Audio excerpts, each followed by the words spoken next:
Grown food. Grown food. ASC got produce. ASC about to go cool. Welcome to Food Moves the World podcast. I'm your host, Nicole Powell. I have Crissha in here. Thanks for joining us. Can you introduce yourself? My name is Crissha Walton. I am a fifth grade teacher at Lucy Laney. I'm also a freelance photographer. Okay, cool. So, Crissha, well, you just told me what it is you are and what you do. So, we don't need that part in. So, can you tell us a little about who you are? I am, like I said, I'm Crissha Walton. I'm a teacher, coming up on my 27th year of teaching in the city. I grew up with a single parent, my mom. My mom worked like 12 hours a day at Honeywell. It's a factory. It used to be in Golden Valley, but I think it was bought out and it's a different name now. But I remember my mom like getting up at 4 a.m., getting our stuff ready for school, her jumping on a bus, going to work for 12 hours and then coming back. You know, like she had like, I don't know, my mom had crazy work ethic, and I think that's where I get mine from. She would come home, make sure we had a hot meal, make sure we were in the bed before her, and I don't know how she did it, but I do remember my mom saying, you know, be better than me. You know, and my mom didn't go to college. She graduated from high school. There's 7 of us. 2 of my brothers passed away. So I am the oldest now. Like I try to be a role model for my sisters. I went to college. I was the first one to graduate from college in my family. I was the first one to get my master's. I was the first one to just get a full-time job and, you know, and just, you know, did stuff that my mom didn't have the opportunity to do, like as far as like travel. Like we went on family trips to like, I was born in Peoria, Illinois, but we moved up here when I was like 6 or 7, I believe, in Minneapolis. And so we never went on any family trips or anything. I remember like, I think I was probably 16, and we had raised money for a church, Park Avenue, and they took us to Disney World, and that was probably one of the best trips I have ever been on. And I said, when I get older, I'm going to do some sort of group where other kids will have a chance or the opportunity to have that experience. And so I think I had like a girls group for like 6 years, and for 6 years we raised $6,500, and so we either went to California or we went to Florida, and we never took a plane. We always took a van. That way it's kind of like they had to interact with each other. You know, if they wanted to go to sleep, they went to sleep, but when you got up, like we talked, and just, you know, that's one thing that I feel like not all families, but some families don't do. They don't communicate or interact with each other that much. And so those 6 trips were amazing. Yeah, I like road trips a lot because you get the stopping and the entertainment. You can see people being foolish and whatever. It's just more of a bonding than taking a flight, getting there, and not communicating. So absolutely, I mean, that's real cool. So I see that you did a lot of accomplishments. Oh yeah, in honoring of your mother, being the first to touch everything and being a super dope role model for your younger siblings. Yeah, I have a sister that's 3 years younger than me, and she went up me. She got her doctorate's degree. Okay. I mean, that's a good... I know, that's a good competition. Yeah, and she was like, well, you know, you have time to do it. No, I'm good. I'm not going back to school. So, I mean, I'm glad that, like, I can influence my younger siblings to be better than me. Like my mom said, be better than her. Your mom was amazing. To take care of all of y'all and work them full-time jobs. And you know what's crazy is my mom had 2 generations of kids. So my brother, myself, my sister, and my other brother I think myself and my younger brother were 6 years apart. I have a sister that's 18 years, 20 years, and 21 years apart. So she had 2 generations of kids. So the way we grew up with my mom was totally different than they did. They got away with a lot more stuff than we did. You know what? That right there is a sibling beefing battle that would never end. Oh no! Because my older siblings would say the same thing, like, y'all got away with this, and we had to clean the house and do all this other stuff. And what's so funny is that my kids say the same thing, right? Like, oh really? Oh, I got treated like this, and she get treated like that. I'm like, what are you talking about? Oh yeah. But I say it's a learning experience for us all. Oh, it is. Because we raise our kids together, right? As we grow, and then every time we learn something, we do something new with the next one. Right. So I just think became a better parenting. Yeah. Yeah.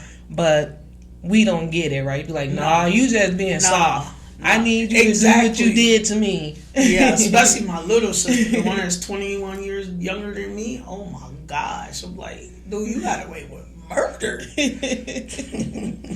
Yeah, so I heard you talk on that you are a teacher. I am. And what made you decide to become a teacher? You know, like growing up, just watching my mom work really hard and her telling me, you know, be better than me. I'm just like, what is something that I could do, you know, to change the world? And what's crazy is I wanted to be a cop. Mm-hmm. And I think when I was like 13, like drugs got really bad.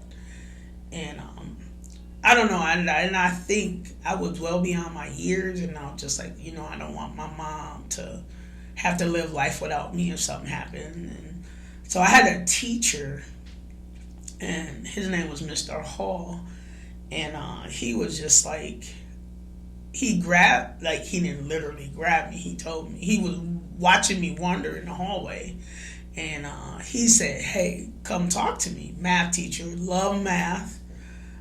He was just like, what do you want to be in your life? And I'm like, what? You know, because I'm already a junior in high school.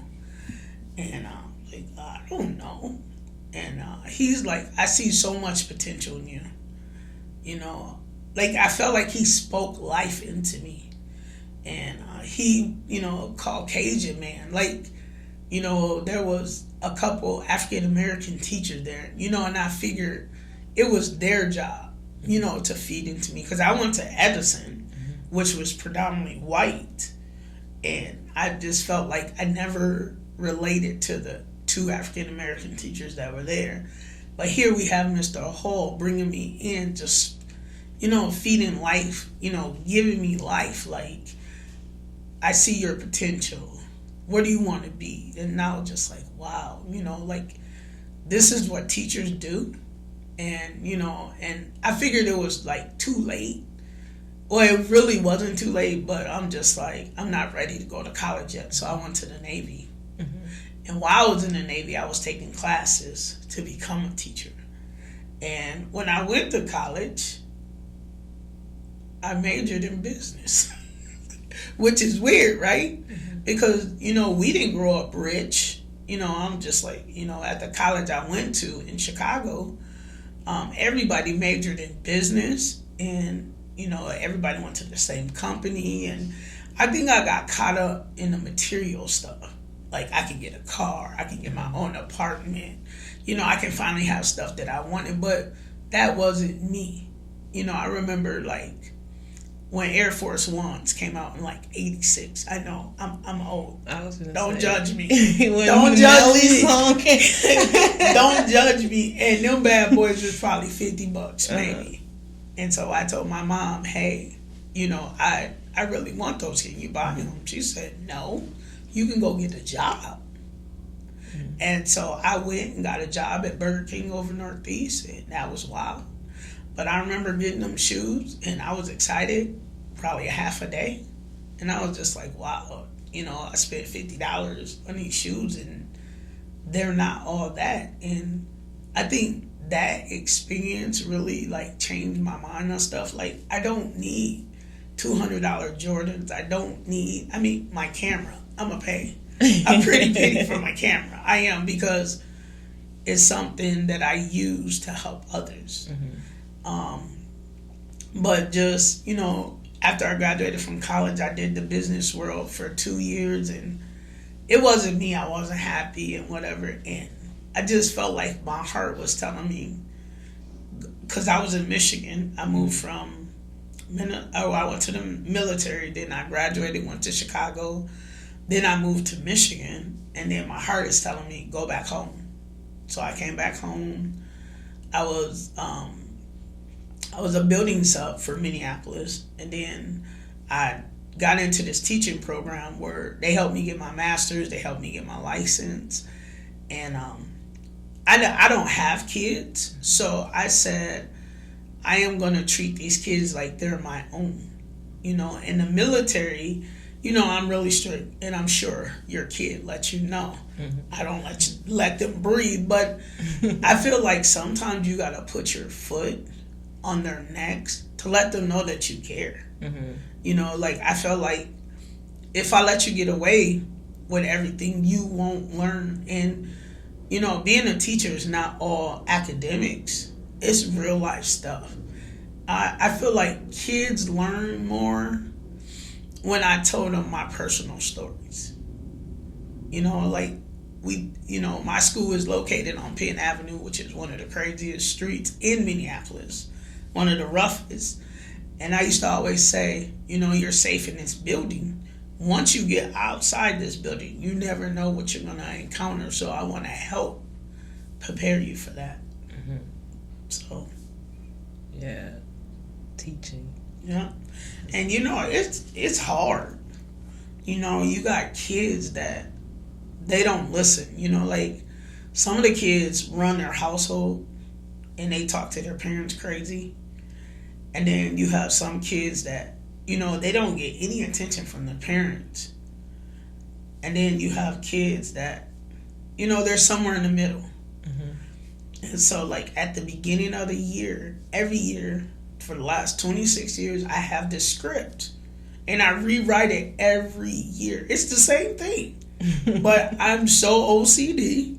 I rewrite it every year, and I go through this script. So there's never any gray areas. These are my expectations for you. If you break one of the requirements, there's a consequence. Period. I don't care if you're a good kid, a kid that solves tasks. You will receive the same punishment. It is what it is. So. 26 years. 26 years. That's a lot of babies. Man. But what's crazy, like, maybe a couple years ago, I was over on, what is that? Nicollet and 35th. There's an essay over there. And, I'm, like, pumping my gas, and there's this young man. I mean, he got to be, like, 26, 27, and he's just staring at me, and I'm just like, and I looked at him, and I said, that's Orlando. And he said, Miss Walton, he's just screaming my name, and I'm like, dude, you gotta let the whole gas station know what my name is. And I said, hey, Orlando, and his face just lit up, like, because I remembered his name. I mean, he was probably ADHD, but I mean, he was a good kid, and it was like, you remember me. Yeah. You changed my life. I got a job. I'm doing well. You used to always say you were allergic to jail, and that's some place I didn't want to be. So, like, it's instant gratification when you see, your students go from 10-year-olds to, 27 years old, and they're doing stuff. They're graduating from college. They're going to trade school. They're getting their own apartment. They have their own car. Just knowing that you made a difference is really cool. Yeah, cool. And I know that with all your kids, you have to have, like, a certain unique connection with them, because you can't. Oh, yeah. What I would say, love on them all the same. No, they're different. Like, you have a kid that have been off task. That I'm drawn to kids that stay off task. They need something.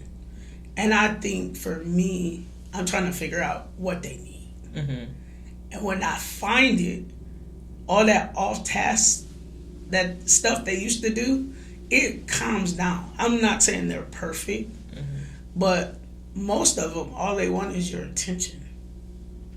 Pretty much. And and I think some of them are so used to getting negative attention, I'm not giving it to you. I'm like, hey, we can have a conversation when I'm done, okay? And then they know that, like I tell my kids, I love them all the time. I don't care. And, you notice when they come in, like you cannot come into my classroom without speaking because I feel like the babies, like either they're waking themselves up or somebody is screaming, get out the bed, blah, blah, blah, blah, blah. And so if you're screaming at me, that's going to throw my day all the way off. So before you cross over that green line into my classroom, you need to speak. Good morning. Is there a green line? There is a green line. You thought I was playing? It is. It's a green line. Okay. So, every morning, good morning, Miss Walton. Good morning, so-and-so. How are you? I'm tired. I'm sleepy. I'm hungry. That's good to know for me. So I'll know, hey, you need a minute. That therefore it won't be a problem. Like if I know how you're feeling in the morning, okay, he's tired, or if he's hungry, and I usually have a basket of snacks. I used to have this huge classroom, and for them kids that were hungry, that might not have had food at their house, I'll tell them, go get me something out of the back room. There's food back there. There's water. There's juice. I mean, all the kids know. I don't care if you go back there. I don't care how many you have. Because I feel like I'm blessed that there's people that when I post something on Facebook, they help me get snacks. They help me get materials to help the kids make blankets. School is something other than academics, like I said. It's life. It's real life to me. And that's really important for kids to come and have that safe space and knowing that somebody there understands. Us as parents, everybody assume that there's not enough time to make a meal or whatever and feed your kids, and it's so much quick grab and go that it's not always a healthy choice of what we're grabbing. True. And then everybody can't afford food. That's true. Right? And everybody don't know how to shop. You have to know what you're doing in order to get a bang for your buck. But most people think, can't say everybody, but I know that there are people that think that buying this because it's cheap, is already pre-cooked, is something good, but they're not looking at the full effect of what's inside of that food that you're giving your kid. Exactly. Like we could feed our kids Lunchables and pizza rolls and think that it's the best choice until you flip it and look at the sodium and everything like that. But we're so set in this mindset where we want everything prepackaged and ready to go, and forgetting that we have those skills to make the cracker and cheese at home, right? You can create it yourself or bag the lunch up. It's just called a little preparation and time. And we always psych ourselves as if we don't have time, but if we look at the amount of time that we have, I would say entertaining ourselves, we'll realize that we have time to make things work and have a healthier choice and a better outcome for our kids, because we are creating the next adults. And if we're not properly feeding them, we're only making them sick. And then that's going to cause not only us but them in the end, because we are their first person to come to who feeds them, so we start that. And I think with the lack of education when it comes to around food. Yeah. Because we only know what we know, right? That's true. Mama cooked this, Big Mama cooked this how her That's what mama we cooked know. it, right? Yeah. So I will never say that it's bad food, Right. but it's like sometimes we have to switch it up a little bit. Do better. And I ain't gonna say don't eat it, but just add something else to it. Put some greens in it. Everybody's too grown Cut to back say a little bit. everybody too grown to say they don't eat vegetables. Yeah. Like, you don't eat vegetables? I only eat a couple. Like, interesting. Right. But you're gonna drink all that pop and you don't like water?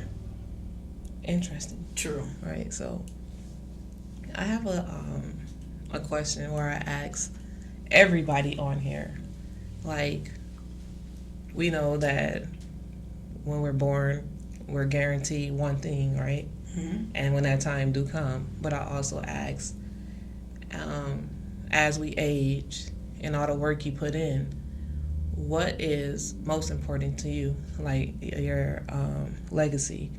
What it is that you want to be remembered by, like with the work I do and everything I put in, because we all make a statement, like what it is that you want to be remembered by.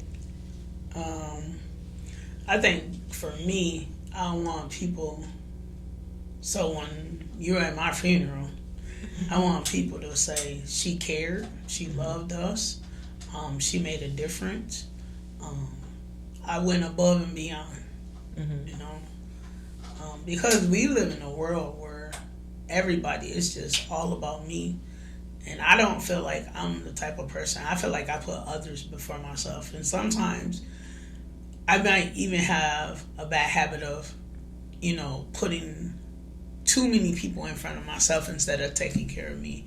So I want to be known as a loving, caring, thinking of others, change, you know, making a difference in this world. That's what I want to be known for. That's amazing.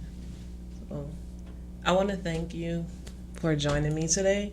Okay. On this podcast, taking time out your day. I know you got a busy lifestyle. You know, in a summer school, nobody hit you up like, hey, I know it's over now. What's Right. up? So, yeah, I really appreciate you coming here and talking to me and sharing who Crissha is. You know, No. I so badly want to say Miss Walton. You know No, what I'm saying? no, we grown. We sitting at the table. We're not at school. Right, so Crissha. So I really appreciate you coming out here joining us today. Thank you. Thank you for inviting me. Grown food. Grown food. ASC got produced. ASC about to go cool. We gon'